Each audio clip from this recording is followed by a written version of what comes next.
Il n'y a pas d'indication à la péridurale. Quasiment pas. J'en ai pas réellement identifié. Je t'explique tout ça.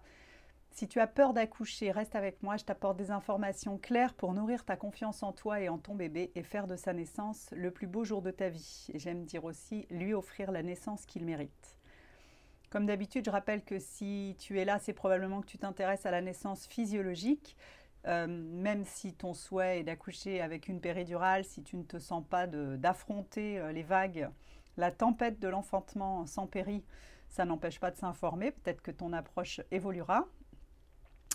Et j'avais envie de faire un petit topo sur cette histoire d'indication à la péridurale, parce que c'est un classique chez le personnel médical, dans sa majorité, on ne va pas dire pour tout le monde, de dire il vaut mieux avoir la péridurale parce qu'en cas de nécessité d'une césarienne, ce sera une anesthésie générale.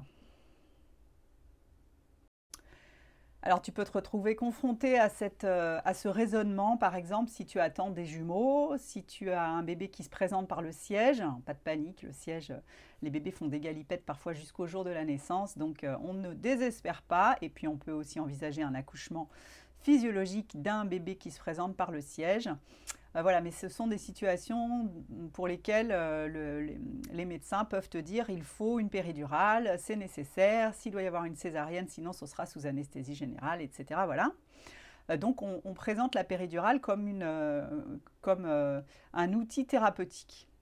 La péridurale n'est pas un outil thérapeutique, c'est un outil de confort pour la maman avant tout, hein, c'est ce que ça devrait être, mais ça l'est aussi pour le monde médical.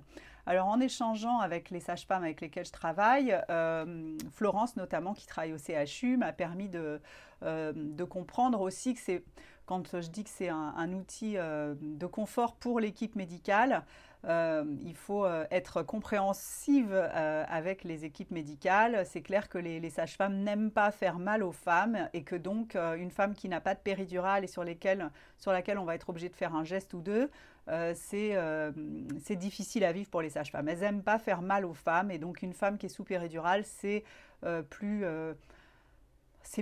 tranquille, c'est plus tranquille, voilà, il n'y a plus de douleur, on peut faire les gestes sans inquiétude, sans avoir peur de lui faire mal, etc. Donc c'est pas forcément mal intentionné. Je rappelle aussi qu'il y a une partie des personnels soignants qui sont sensibles à la physiologie et qui ont envie d'accompagner les femmes qui sont dans cette dynamique de vivre un accouchement sans médicalisation. Mais enfin, globalement, pardon, ils ne sont pas nombreux. Et donc, je ne vais pas jeter le bébé avec l'eau du bain, il y a des équipes super. En fait, c'est surtout personne dépendant, hein. Ça dépend vraiment sur quelle sage-femme on va tomber, sur quel obstétricien on va tomber, sur quel anesthésiste on va tomber. Mais le plus souvent, on est quand même sur une médicalisation industrialisée à la chaîne. Et moi, je suis là pour permettre aux femmes qui souhaitent vivre un accouchement physiologique, je suis là pour pour te donner des infos, pour te permettre d'aller au bout. Donc, c'est important de savoir qu'il n'y a pas d'indication médicale à la péridurale parce que ce petit refrain-là, ah là là, si vous n'avez pas de péridurale et qu'il faut faire une césarienne, ça va se terminer sous anesthésie générale. Et moi, le paradigme dans lequel je me place, c'est qu'une femme soit présente à son accouchement. Voilà, ça c'est Stéphanie Proust au début de Faut pas pousser. Et c'est en fait un refrain qu'on nous sert tout le temps. Et là, les femmes, elles tombent dans le panneau parce qu'elles n'ont pas envie de finir en anesthésie générale. Sauf que c'est contre-productif dans le sens où si toi, ton souhait, c'est d'accoucher par toi-même en pleine puissance, sans péri, vertical, en mouvement, de manger quand tu as faim, de boire quand tu as soif, d'être connecté à ton bébé, de te faire guider par la douleur des contractions. Quelqu'un m'a dit récemment, je préfère parler de puissance. Ah oui, pourquoi pas la puissance des contractions. Bon, moi j'avoue que je me souviens quand même un petit peu de la douleur pour mes 3 accouchements. Moi je la distingue par contre de la souffrance. Voilà, c'est une douleur, elle dure pas longtemps, c'est quelques secondes, ça passe, on a le temps de prendre son souffle et les sensations guident le mouvement. Et comme par hasard, c'est les positions qu'on va prendre pour se soulager qui vont faciliter la descente du bébé, la descente vers le bas, pas la descente vers le ciel, et qui vont permettre qu'un accouchement se passe vite et bien. À partir du moment où on va te poser une péridurale, alors on va me dire oui, il y a la périambulatoire, c'est-à-dire celle où tu es censé pouvoir te balader dans les couloirs. C'est un bien beau projet, elle existe dans certains établissements, mais c'est loin d'être une généralité. Et puis le truc aussi, c'est que quand tu as une péridurale, ambulatoire ou pas, bah, comme tu n'es plus guidé par tes sensations et ta douleur, bah, faut être vraiment déterminé pour continuer de marcher, de bouger, etc. Après, j'ai de très beaux exemples de naissances qui se passent vite et bien avec une périambulatoire, donc c'est une solution. Mais miser là-dessus, c'est pas évident parce que on te dit sur le petit prospectus qui présente la périambulatoire, on te dit on peut le faire, mais ça va dépendre de la disponibilité du personnel puisqu'il faut c'est plus gourmand en ressources humaines parce qu'il faut que la sage-femme soit là pour évaluer la capacité que tu as à te tenir sur tes jambes, etc. Donc c'est pas sûr. Donc en fait, c'est un petit peu un produit d'appel hein, sur les plaquettes des matères, la périambulatoire, c'est comme la baignoire, la salle nature et les ballons. Je pense que tout ça, c'est des détails. Alors, la péridurale ambulatoire, c'est pas un détail, mais miser là-dessus, c'est chaud, quoi. Bon. Donc, à part cette périambulatoire, globalement, à partir du moment où tu as une péridurale, tu vas être nécessairement en décubitus dorsal. Donc là aussi, il y a des exceptions. On peut te laisser accoucher, hein, vraiment au moment de l'accouchement. On appelle l'accouchement le moment de l'expulsion, en fait. Hein, quand on a une péridurale, on considère que tout ce qui se passe avant, c'est pas l'accouchement. Hein. On va vous installer pour accoucher. Alors que ça fait 10 heures que tu as des contractions et que ton col se dilate et que ton bébé est au taquet. Bref.